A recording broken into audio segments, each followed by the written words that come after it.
Hello, everyone, and welcome to another week in This Week in Eorzea. My co-host, Pyra, joins me today. Thank you so much for tuning in. Well, you're welcome for tuning in. Hello, everybody. Welcome to another week where we are exhausted and of need of a lot of caffeine. Right. I've started consuming sugar-free energy drinks, which is something I have never done. I have never gone the energy drink route, but I think this is like critical time. It's a slippery slope, I will say. I started the not energy drink, but more of like an alternative to coffee, like a V8 with like green tea energy. And I started that in grad school, and that was like 3-4 years ago, and I can't stop. So it slowly became a caffeine addiction. Yeah, that's fair. I'll try to keep it to a minimum here. Okay, we do have a little bit of news this week. Not much. There isn't a lot going on. We're still kind of post MSQ here. So the Moonfire Fair is started. The Moonfire Fair, okay. Let me just say, I think I said last week that the Moonfire Fair is my favorite seasonal event. I still really liked the quest, and I really liked the quest item you get. But then I tried doing the jumping puzzle again, and well, I've got a lot of falling footage, and I want to amend my statement to say that the quest portion of Moonfire Fair is my favorite event. How do you feel about Moonfire Fair?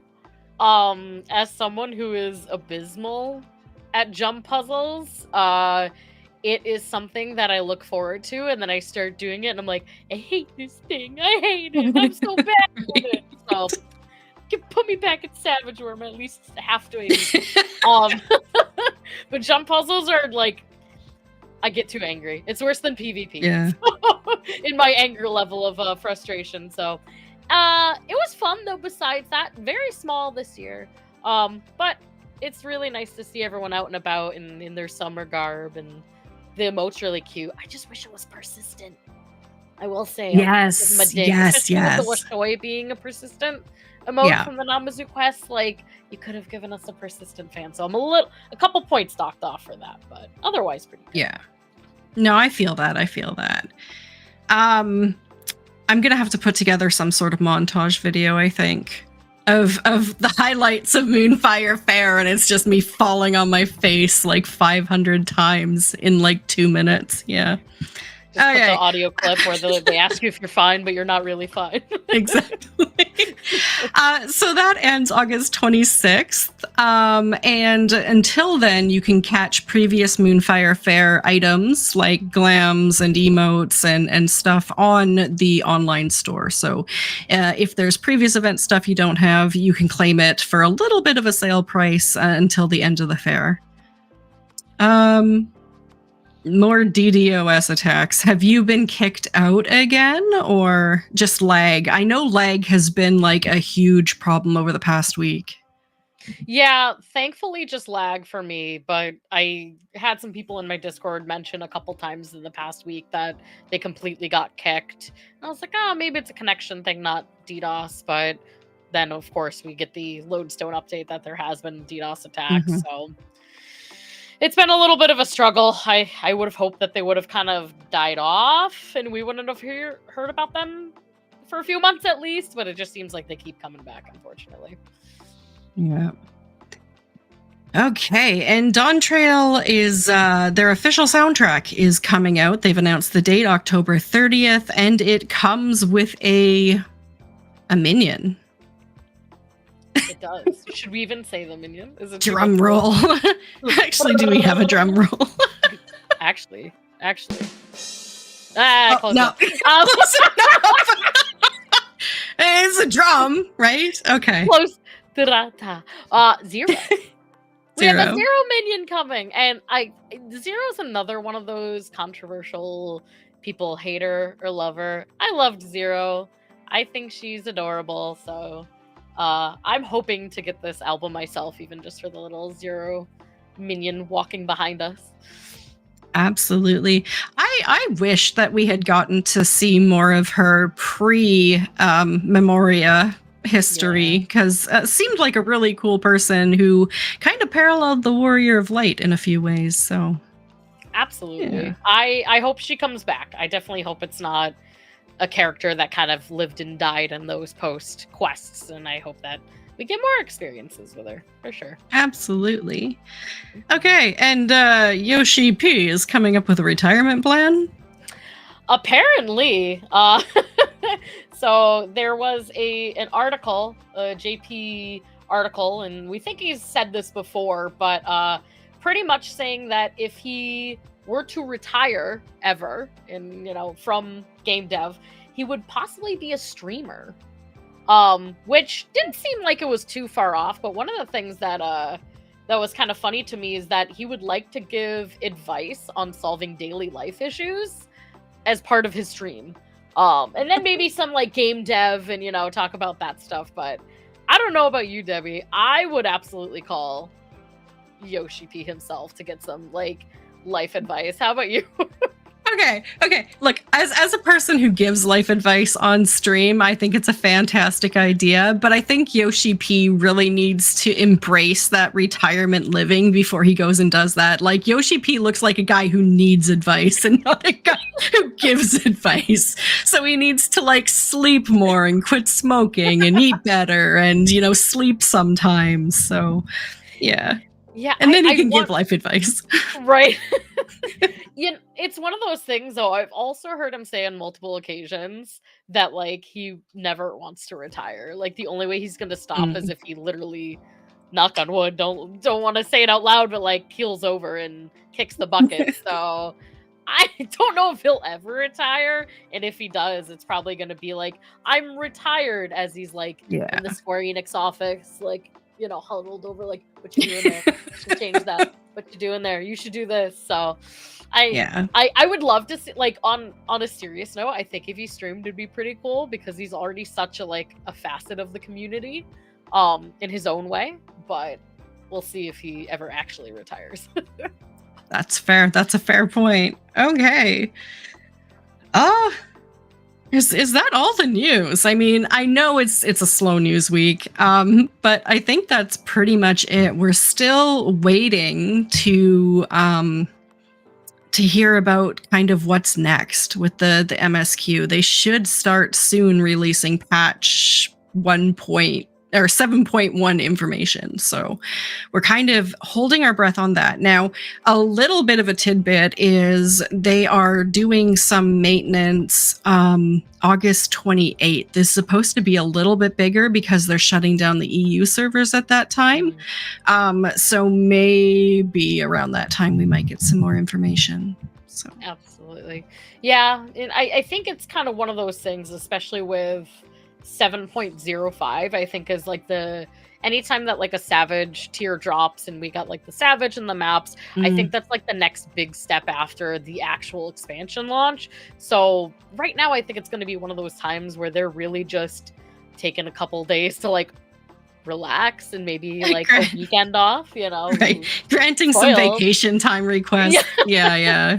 Absolutely spoiled. And but yeah, probably just trying to like let everything play its course and get feedback. Like, this is probably a really good time where they're continuing, and kind of our topic for today, they're looking at reviews, they're getting feedback, because everything right now is like, as we know it, pretty stable. Like, I don't think there's any big looming hot fixes needed. So I think now that we've had some more job changes in 7.05, we've had some Savage dropped, and everybody's looking at kind of how that's going. It's probably just a good time right now for them to just like take a step back, watch and see how people feel, and then maybe, like you said, towards 7.1 plus we start hearing some news about like what are the next things happening in the game. Yeah, they definitely have a schedule where they want to keep people excited and keep looking forward to the next thing. And as this has been like a really short Savage tier, like I know a lot of non-streamer, like regular people are still working through it, yourself included. How far did you get now? I've cleared 1 and 2. So I've cleared 1 and 2S. I've been going at a very, for me, casual pace. So like 3 days a week, just 2 hours a day. So for me, like that's faster than I've gone for sure in the past. But I've already seen people clear the whole tier faster than like anyone else. Even Rin Karagani and friends did like a all tanks savage clear of M1S. I was like, yep, they already did it. I knew it was good. It wasn't a matter of if, it was a matter of when. And it just, I saw that on the yesterday, I think they cleared, and I was just like, you can't make it up. Well, if anyone would give it a try, it'd be Rin. Like he knows his stuff, so Absolutely. I'm sure that was like first after clearing the tier was like, okay, what can I do to like how can we take advantage of this? Exactly. Awesome. Okay. So yeah, I guess we can jump right in now to our hot topic. Sorry.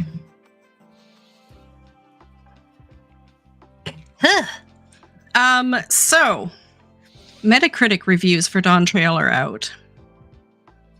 So to put this into a little bit of context, for anyone who doesn't know, Metacritic is a website where both critics and users can review anything from movies to TV shows to video games. This has been a huge source of bragging rights for Final Fantasy XIV over the past 6 years or so, because both Shadowbringers and Endwalker had over like 90% positive reviews from both critics and users. So hitting those scores, being named like a must-play game, was huge for the community. With that being said, the Metacritic scores are out and critics have rated the game, the Dawn Trail expansion, Dawn Trail. I'm second guessing myself. They have rated Dawn Trail a 79. Which is up. Originally, it came out as a 78. It's been going up. It's a 79. And people are kind of misconstruing this data a little bit. So, yeah, we kind of suspected it wasn't going to be as high as Shadowbringers and Endwalkers because there is some holes in the plot, some things going on with the story, but. First of all, what do you think? What do you think? What are your first impressions upon hearing this? Yeah, so doing like a quick glaze over the critic reviews, I think a 79 makes sense. Like it does look like there's a lot of 90s actually and like high 80s. And there are a lot of the critic reviews. Like there are I don't even know 34. So that the 79 comes from 34 different sources.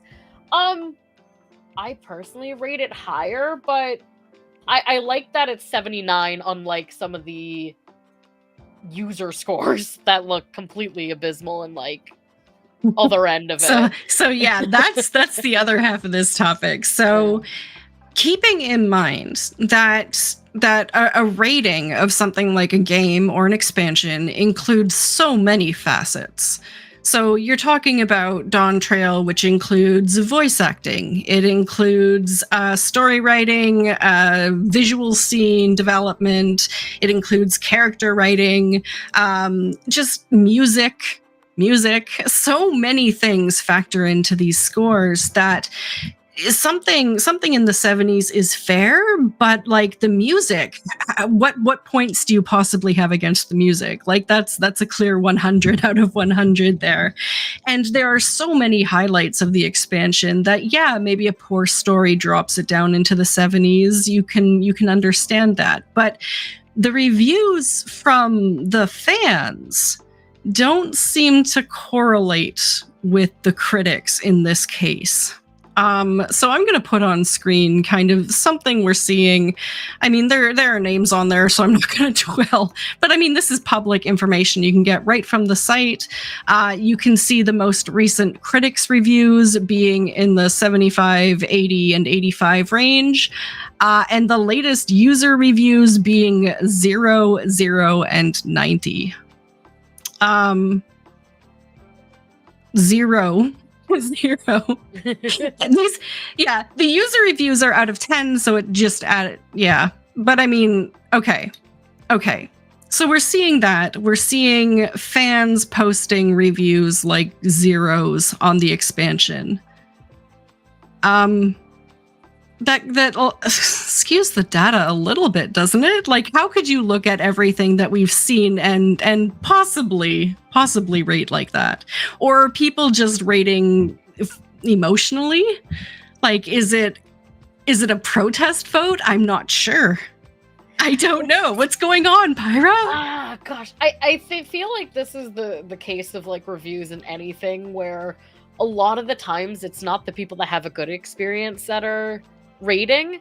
It's the ones that are either like super opinionated with like a really bad response, or it's the ones who are like, I have a really good response and I'm gonna come out and say it.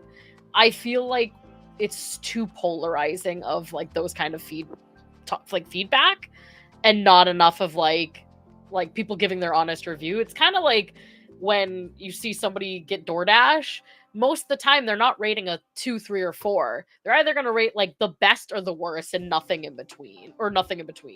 So I think that's kind of what we're seeing here, is that the people that are really upset by it are saying this sucks, this is dumb, this is 0, and then a lot of people that like it are like actually giving it like a solid, probably like 7 through 10.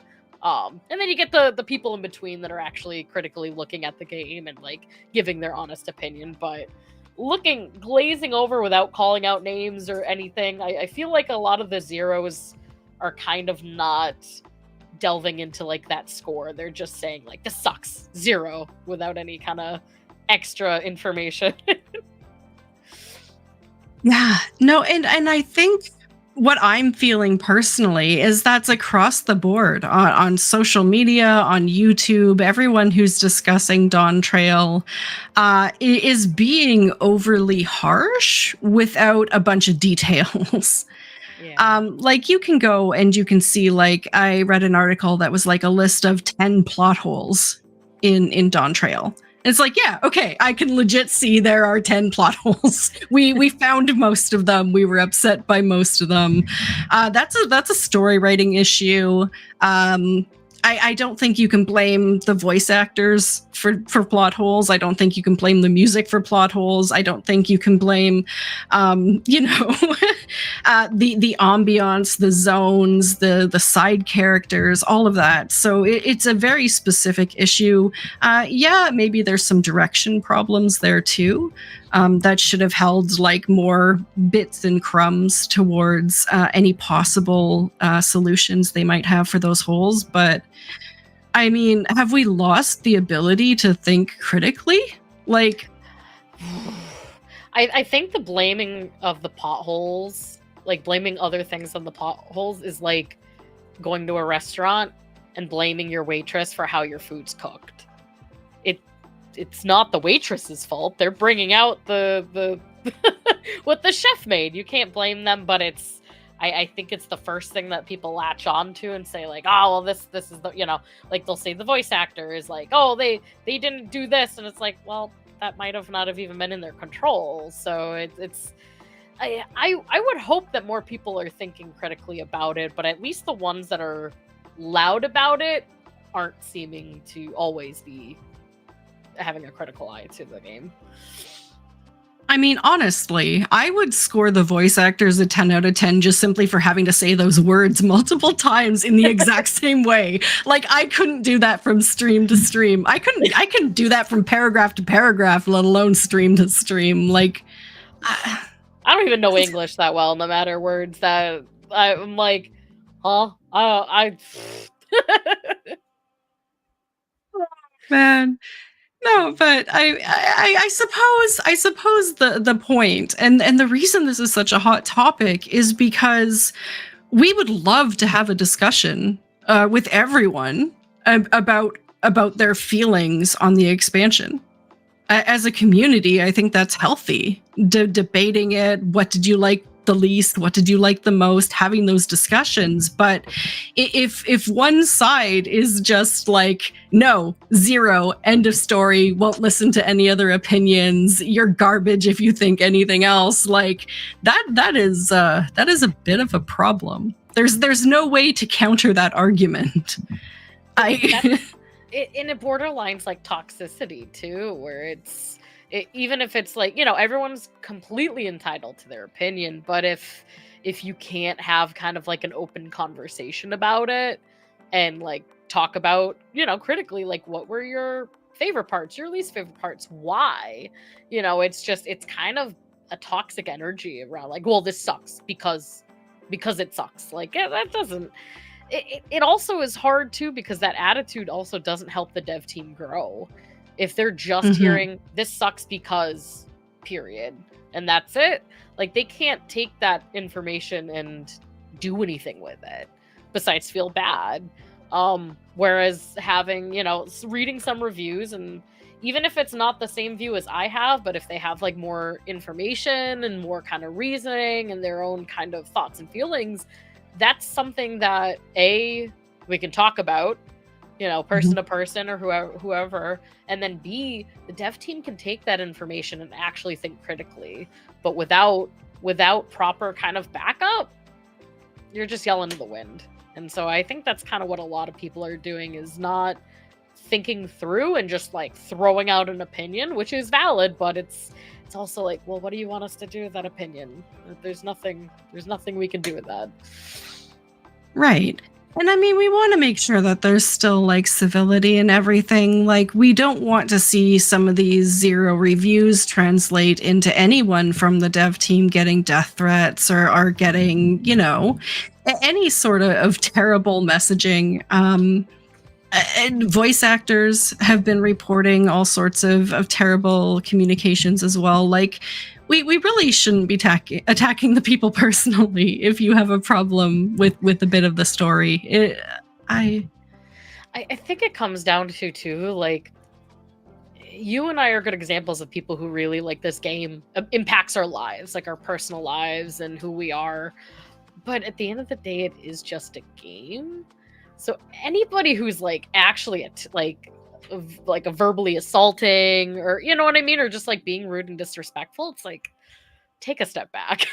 Like, I think things like that, like, can't we all just get along? Like, you can feel things but not lash out at others. And like, I think there's kind of finding that that little bit of decorum, and also like thinking critically, that would help. Yeah, for sure. So back to the topic at hand. So 79, do you think it's a fair score?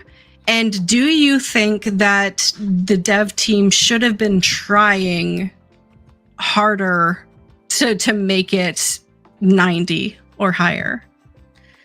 I think it's a fair score, honestly. Like I said, I think for me, I think of it higher. I think it's fair. I also think that this was their expansion to take risks. And so some risks paid off and some didn't. And some things were overlooked, like plot holes. So I think the dev team accomplished what they were setting out to do, myself. And then some things just didn't work. And some things kind of could use improvement. And I think that shows in the score. The score, I think, is generally positive. But, there are a bit of things that probably needed to be tweaked, and if there was any expansion to play around with formatting, this would have been it. No, I think that's an extremely valid point. So, I mean, we're kind of in the dark right now because we know as of this expansion, the head writer that has been doing Endwalker and Shadowbringers has moved into more of a supervisory role as opposed to heads-on writing. So we don't know right now whether they wanted to take risks, change the story, the pacing, throw a whole bunch of things at the dartboard, see what the community thinks of it, or if it was just her moving out of that role and throwing it into the hands of maybe some less experienced writers that caused some issues, or maybe 3 or 4 people had to fill her role. We don't know what that situation looks like, and so far they haven't made a comment one way or another to tell us kind of what's going on. So, I think that's kind of a nice way to say 79. I think, you know, I think it's fair. I think you can't. I don't know if you can't hit 90 every single time, but as a MMO, a long-term MMO, that's probably going to hit 20 years at least of mainstream playtime.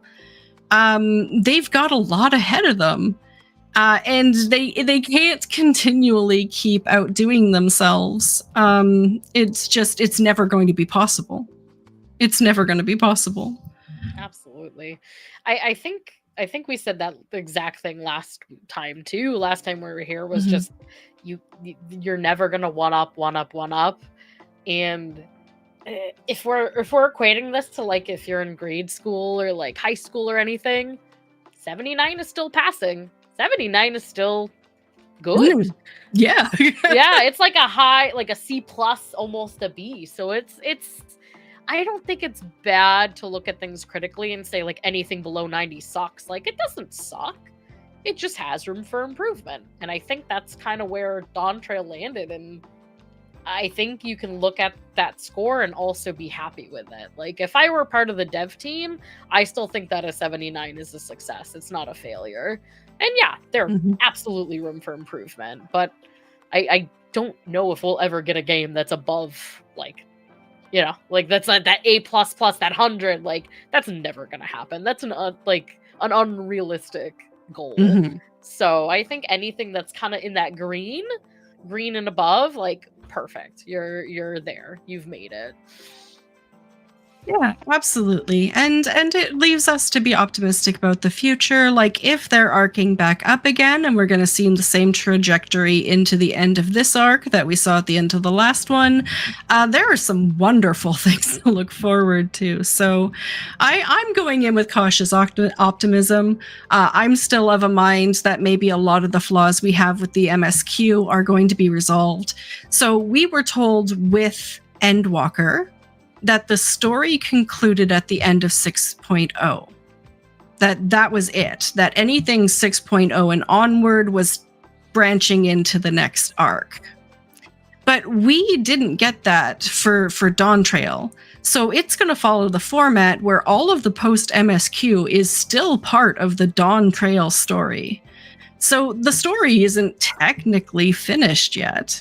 We have a lot of questions, but they're still telling the story. So we can be critical about how they've set it up, but at the same time, we have to understand that they could sneak things into patch, 3 or 5, and it would still be judged under the same umbrella.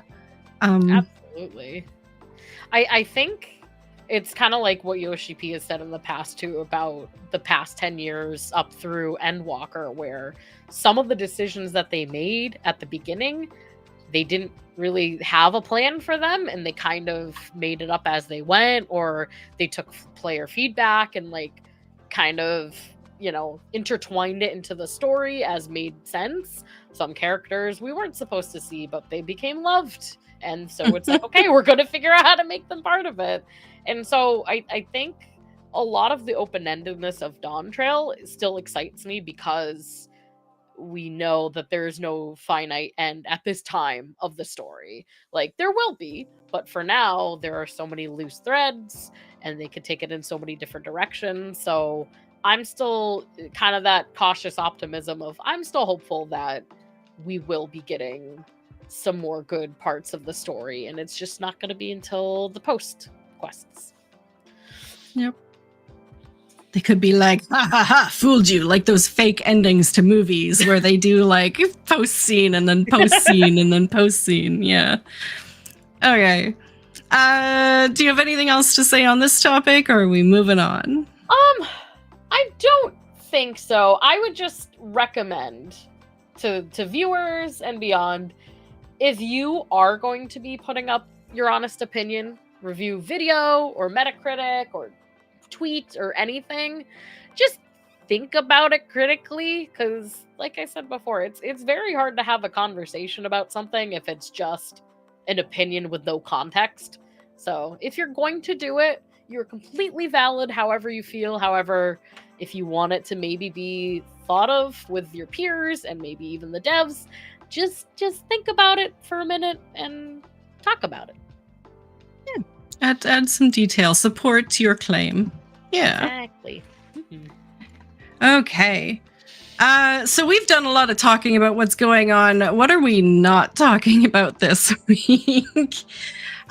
So I was looking up Final Fantasy XIV news, and I was super excited because I have a Final Fantasy XIV news podcast, and I'm like, okay, let's see what's in the news this week. And I load up Google, I type in Final Fantasy XIV news, and the first article that pops up is Final Fantasy XIV is shutting down some servers. What? What? What do you mean shutting down some servers? And then I kind of thought about it for a moment. I didn't want to click on it because that's what they want you to do. They want you to click on it. I went to the lodestone and I'm like, oh, yeah, okay. They've announced a close date for the temporary EU servers that they posted for congestion for Dawn Trail. The end of the month. That's what it is. So I was just gonna say, I'm only gonna worry about if they're actually closing for good when there's a Spirit Halloween sign on the front. That's how you know they're actually closing and things are tough, is when Spirit Halloween moves in. Right. So this is a trend too. Again, all across social media, news like Game Rant and all sorts of AI news outlets on whatever, YouTube, Twitter, Reddit. I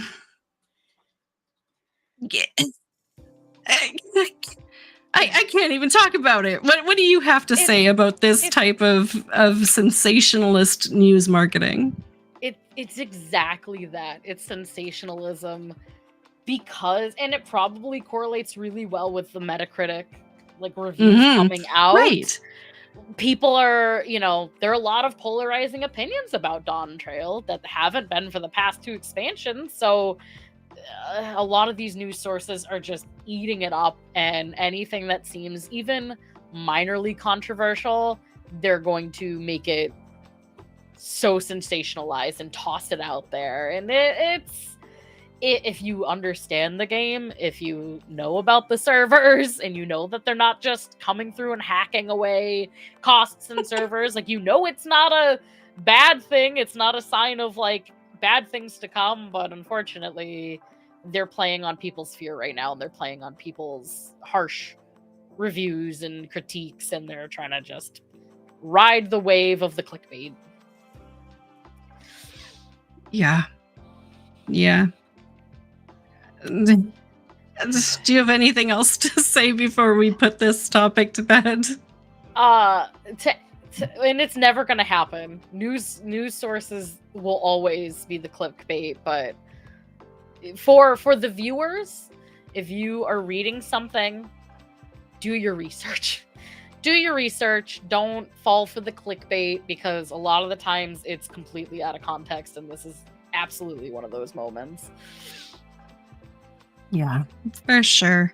And that's it just gets my goat, Yeah. Because that's exactly what it is. It's like, here's this brand new player to the game who's kind of enjoying themselves, going through the MSQ, and they're really hoping to get into the game and play with everyone, and they're hearing oh my god, this latest expansion is garbage, and oh my god, they're shutting down servers, and oh my god, should I stop? Should I go play World of Warcraft again? What is going on? And I hate that we're doing that to our community.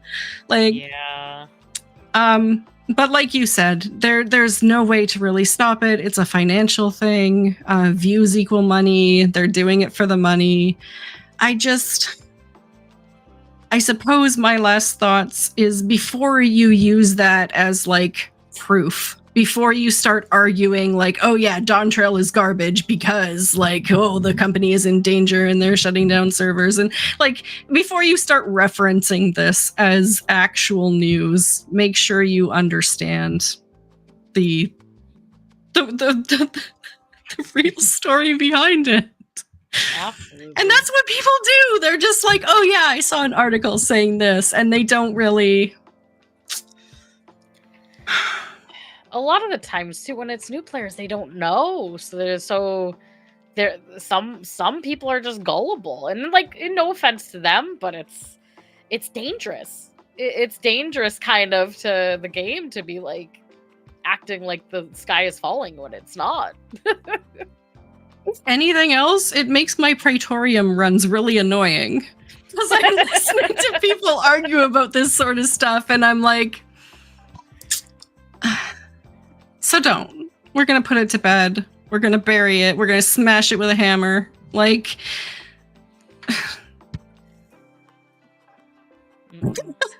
don't do it. This, and this if you one guys was need bad. help, ask us. We'll do the research for you. If you can't do the research yourself, shoot us a message. We're trying to keep the truthiness in the news. Yeah. We need something a little bit more positive. Let's go with tip of the week. What I need is sound effects for each one of these, so it could be like a little intro video or a little sound effect or something. Yeah, make it really fancy. Tip of the week. Okay. Collect Aetheryte tickets to save thousands of gil each time you play. If you are not using Aetheryte tickets, I want you to do one thing. Keep like a notepad or a sketchboard or your phone or whatever right beside your console or computer as you play, and press a button every time you teleport. And then think that your average teleport is between like 500 gil and 2000 gil, and times that by the number of times you teleport in your average session, and that's how much you are spending unnecessarily. And that's going to add up. It's going to add up. Aetheryte tickets, I mean, I'm going to ask you, do you know where you get Aetheryte tickets? Absolutely. Hey! I get them from 2 places. And I hoard them so bad because of this issue. Exactly. So probably the easiest way to get them, if you're a new player, is by doing the Grand Company hunts. So there's a hunt board in your Grand Company headquarters. Once you get to a certain point in their ranking system, you unlock them, you kill a bunch of monsters, you get a bunch of seals, and you can use those at the vendor right there to buy Aetheryte tickets. This is also true in Heavensward. So Heavensward hunts are also giving out those seals that you can also exchange for Aetheryte tickets. The other big thing is Blue Mage. So doing the Blue Mage Mass Carnival gets you a large amount each week. They have different like weekly Blue Mage tests, I guess, that grant you seals, as well as doing things as a Blue Mage party. Again, gets you seals that you can spend Aetheryte tickets on. Which one do you use, or do you do a combination? Yeah, so I actually didn't know about the Blue Mage one, because that's how much I play Blue Mage. I level it and I don't touch it until I want to self-destruct somewhere. Fair. But I think I lean on Centurio seals a lot with the Heavensward hunts. I love Heavensward, so it's kind of fun going through those ones. But then I also do my Grand Company hunts as well.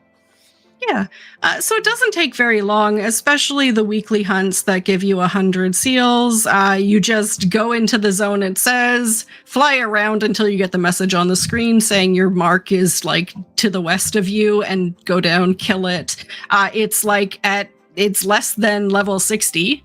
It's level 60 or level 50, depending on which zone you're in, and you kill it and you get 100 of them. So super easy. super easy. One of the things I found that really helps me with them too, especially at the start of an expansion, is you can set your threshold in somewhere in like your teleport menu.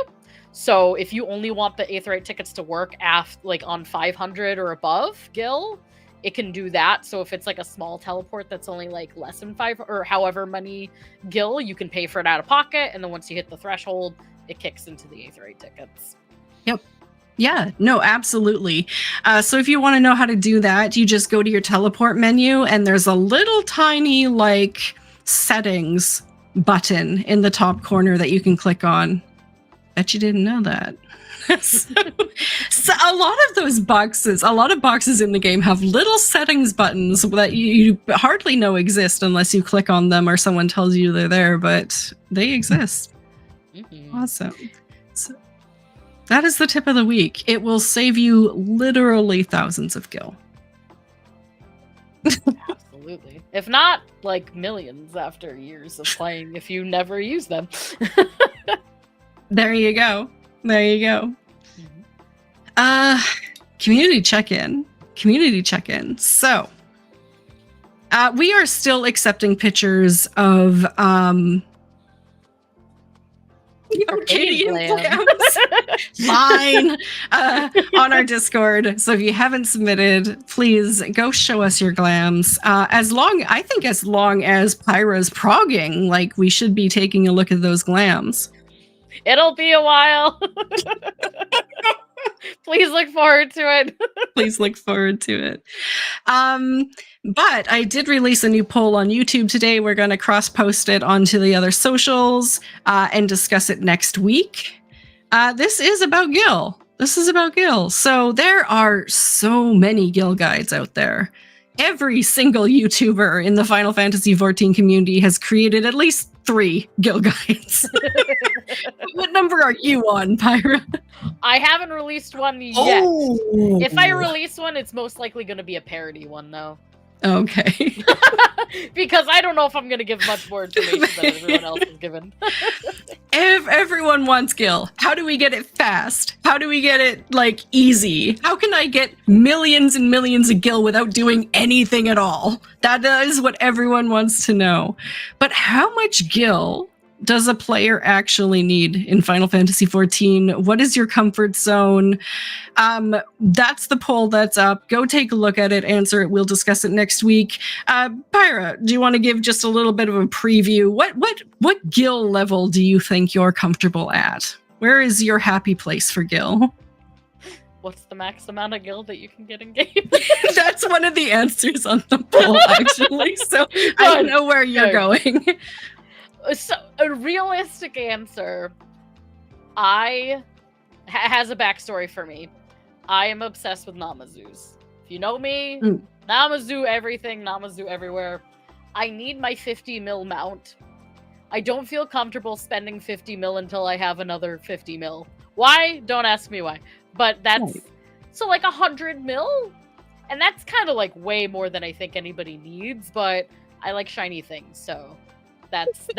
That's my preference.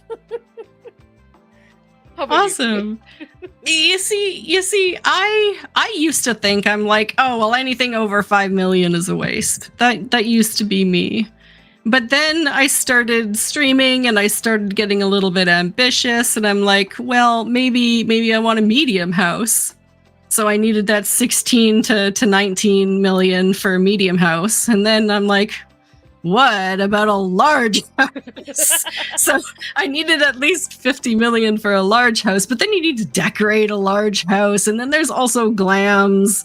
So I'm like, maybe 100 million at least. But now I'm at like 130 million.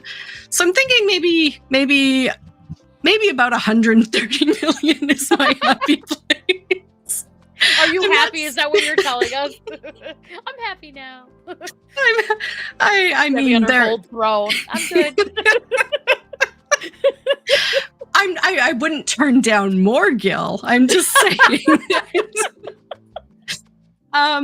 But I mean, I know people who are like, the gill is the game. Like your target is to get all of the gills. If you're maxing it, that's your goal. I'm not that person. I just okay. Here's my belief. The more gill you have, the more gill you want. Absolutely. I remember when 5 mil was unimaginable. Like 5 million gil back in like Heavensward when I didn't know what I was doing. I was like, oh my gosh, that's a lot of money. That I could do so many things with that. Now it's like you come to Dawn Trail and there's a mount for 7.5 right off the vendor. Like right? Now millions is nothing. I bought it on my way through the story. Everyone's like, hey, just pick it up right now. And I'm like, oh, okay, I'll impulse buy something that's 7.5 million gil. Oh, gosh. And then the more they give us items like that, you know, the more the ceiling is going to rise. Because if impulse purchase, if, you know, the candy bar goes from, you know, 1 mil to 7.5 mil, you're going to need a lot more mil. Man, economics, I tell you. Inflation. Can't stand. Inflation, yeah. Was there anything else? I don't think so. I mean, the only really important date that's coming up is the end of the Moonfire Fair, which kind of is the same couple of days as the maintenance for the EU server closing. So there's probably going to be something coming up about that time. But I mean, that's a couple weeks yet, the end of August, the 27th through 29th. And that should transition, if I'm not mistaken. Doesn't it usually go from Moonfire Fair straight to the... No? What's the event? The anniversary event. The anniversary event. I almost just said Heaven's Turn. I'm like, nah, that's like that's New Year's. I cannot remember it, but it usually goes straight into that. Why is my brain blanking? The Rising. The Rising! Thank you. Yes. I start Googling, I'm like, what are these seasonal events? I know it was something weird. It was like a verb, The Rising. Yeah, okay. Yeah, we always talk to Yoshi P in like a back alley in Ul'dah, and then it ends with fireworks. And usually, yeah, they do some sort of cutscene where we're taken out of Eorzea and into the Square Enix offices, and we're able to see what's going behind the scenes. Yeah, they usually take that moment to thank us. Yeah. That's usually one of my favorite seasonal events, I'm not gonna lie, because it feels so personal, and it's like you break the fourth wall kind of thing, where, you know, it feels like Yoshi P's writing to like you, the audience, and like the team kind of adds their little things in too. And I think it's a really sweet event, and like I'm glad that they do it as a yearly thing, because I think that's their time to like thank us, and like we can kind of like thank them kind of in our brains, and you know, it's a sweet little wrap up on summer. Yeah. See, and maybe it's just my ego talking. But I always wished that for the Rising events, like they would mention how long you've been playing, or like how when you started first subscribing. And it's like, okay, this is, you know, the 10th anniversary of you playing our game. Like, it's something personal to say, because I mean, we don't have the subscription rewards anymore. So there's nothing really offered to long-term players for staying in the game. So I would like to see that. Yeah, I'm on the same page as you. I always wished, like, even something as simple as the tattoo for 1.0 players, like, I really wish that, you know, those of us that started in A Realm Reborn got something special. Or, you know, those of us, I've been subbed for 9.5 years straight, like, maybe a little something, right? A little something. Like it is the same thing. Maybe it's an ego thing, or like I've been here, but you kind of wish that there was like a little extra nod to people that have started, and nothing that's like a direct advantage, because it's not fair to, you know, someone who plays for 9 years, like, but maybe a few hours a month. That doesn't equate to somebody who started 2 years ago, but they play every single day, like, you know. But if you've been around for a long time, it'd be nice to get a little something extra. Yeah, like not even like monetary or financial, but just like a little section in the dialogue that says how long you've been playing for, or how many risings you've attended, or whatever. Like, yeah, A title or something. something cute. That, Yeah, I agree. And then have people kind of work towards it too. You know what I mean? Yeah. Yeah. I mean, Yoshi, come on! I've put at least one of your kids through college. Give me a little something.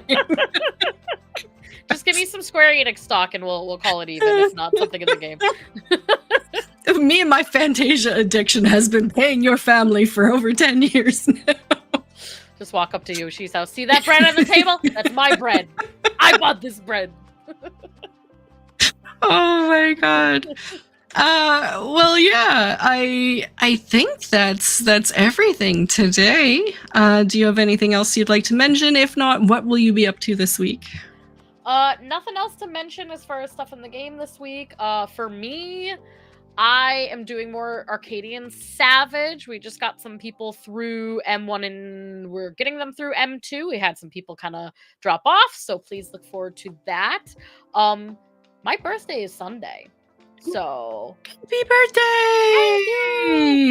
There's got to be one of these things for that.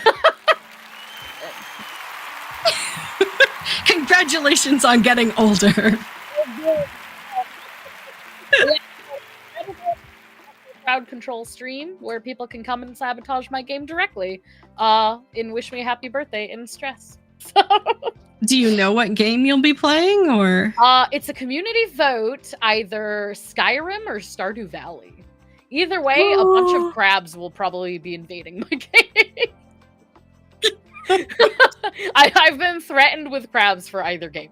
So. Oh my god. That's kind of cool. That's really cool. I like both those games. I have put in way too many hours on both of those games. I've only played Skyrim once, and that was for my Twitch anniversary back in April, and it was a crowd control stream, and I died so many times to mud crabs. Like, so many times. People just jump in the stream just to drop in mud crabs and then leave. I'm like, okay, stranger, thanks for killing me. But it'll be a blast. I figure hang out with my favorite people and on stream with people I love and do some fun stuff. So that's my birthday plan. So if you want to come by and say hello, I'll be there. I certainly will. And happy birthday in advance. Thank you. I am streaming tomorrow, Thursday, Friday, and Saturday. I don't know what I'm going to do tomorrow, but Friday, you know we're doing maps, and Saturday, we're doing EX1 or 2. We cleared EX1 last week, so hey, congrats! Huge congrats! I mean, that's now awesome. We're just So now we're just wing farming, and I hear that is tedious. That the drop rate is abysmal. So yeah, I still haven't gotten any mounts. And I've cleared both fights over 40 times. Well, I've seen them drop, but I have not been successful in farming. So I paused my farming for the time being while Savage is a thing. No, that's fair. And that's the benefit of a static, which is what I'm hoping to take advantage of, is for everyone to get wings, we only have to see them drop 8 times. That's it. So that's what we're hoping to do. I'm really excited about it. So yeah, I'm gonna use that momentum, keep going. Awesome. I was dragooning pretty good. Ooh, gooning through it. Gooning through it. Yeah, so thank you so much again for joining me. It is always a pleasure to get to talk to you on Monday nights. I really enjoy it. Likewise. And we'll probably have more news next week when it's less. Yeah, we'll have more news, and if nothing else, you will be a little bit older, a little bit wiser. Your opinions will be worth a little bit more. One of those things will be true. A little bit older, oh, man. tired. Awesome. Well, thank you so much for watching, everyone. I am done. Cut. I'm looking looking forward to next week when we get to talk again. Same time, same channel. I hope you have a fantastic evening. Love yourself as much as you love others, and we'll see you in game. Bye. Bye, friends.